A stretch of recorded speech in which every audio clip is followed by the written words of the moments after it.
Hi everybody, Mr. Seward here. What I want you to do right now is I want you to follow the instructions that are right here on the screen. Today we're going to be adding a limit switch to our programming. So follow these instructions. You can pause the video and take a couple minutes to do this.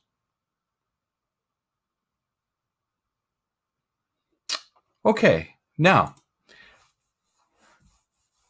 you have the program open that we just downloaded from my student share folder.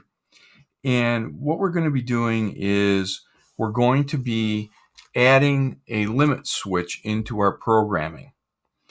So we're going to need to do what's called changing our program from an open loop to what's called a closed loop. Now, there's a difference between those two systems. A system that doesn't have any kind of feedback is an open loop, because it doesn't know if something else has happened. An example would be like an open fire versus an electric stove. You can cook on either one of them. And with an electric stove, you can control the temperature.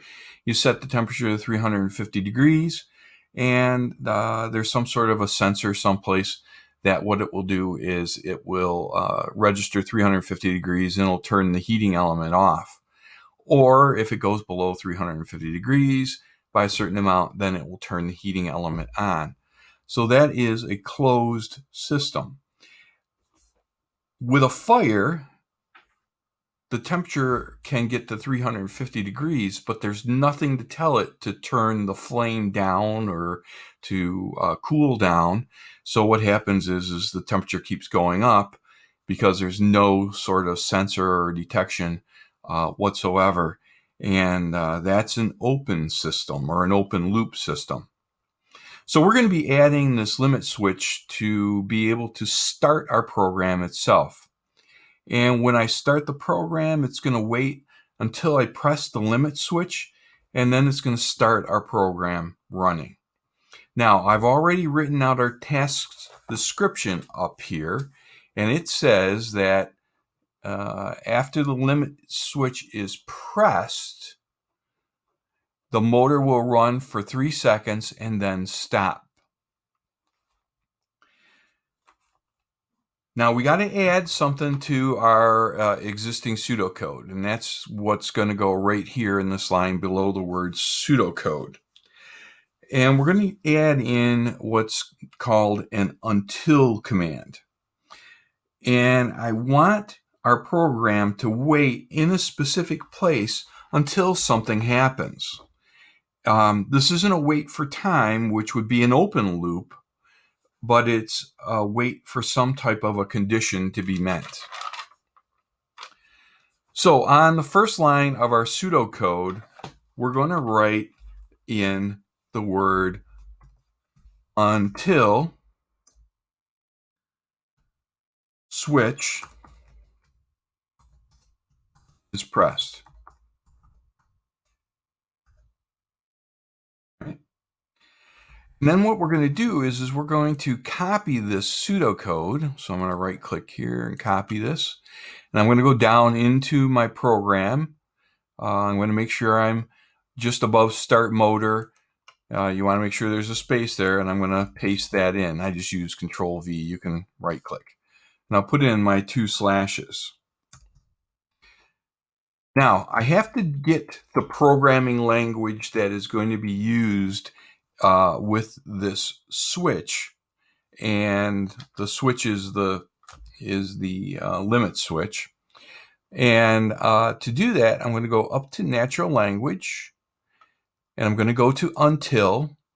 And what you're going to see is that there's a lot of switches, or I'm sorry, not switches, but untils here.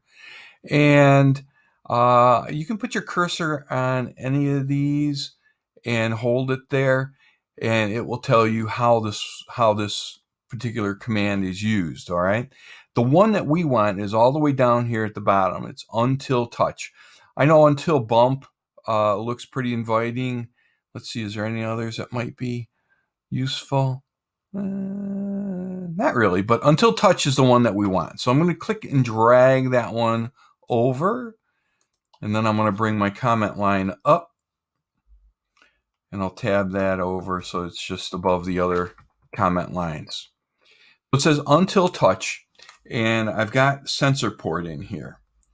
And what I want to do is I want to change this word sensor port to be the limit switch. Now, I'm going to go up to motors and sensor setup, and I'm going to do a little detective work here to find out where this should go or where it should be.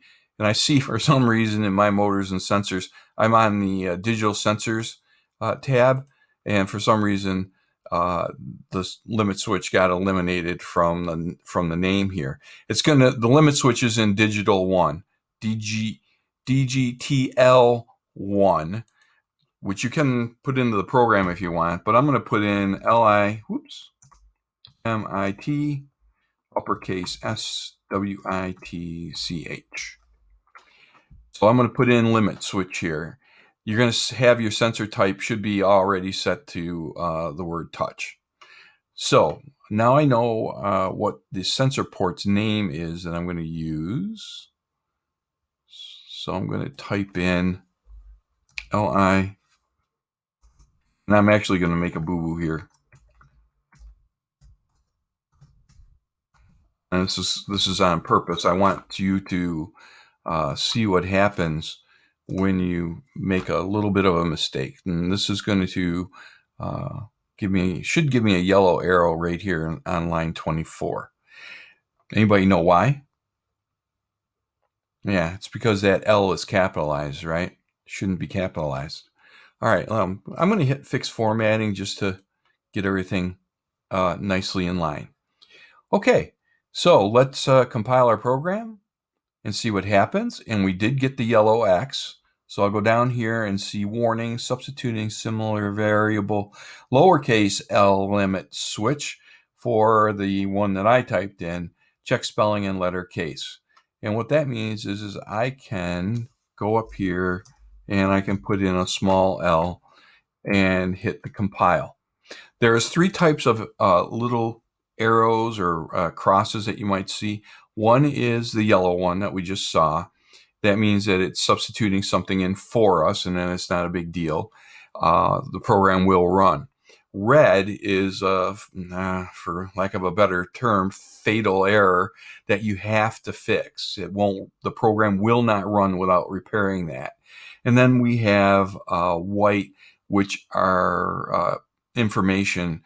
Those crosses you don't ever see really. So the yellow and the red ones are the ones you will see, and you have to be concerned more with the red than you do with the yellow.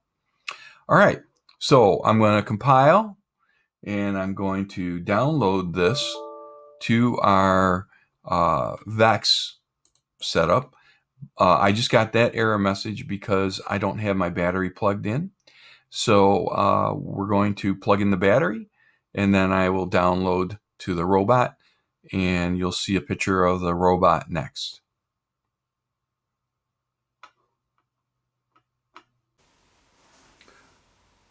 Okay, here are my motors set up to my Cortex, and I've got my limit switch in my hand here. I have started my program, and I downloaded it and started it, and now I've got my limit switch here, and if I press this switch, it runs the motor for 3 seconds.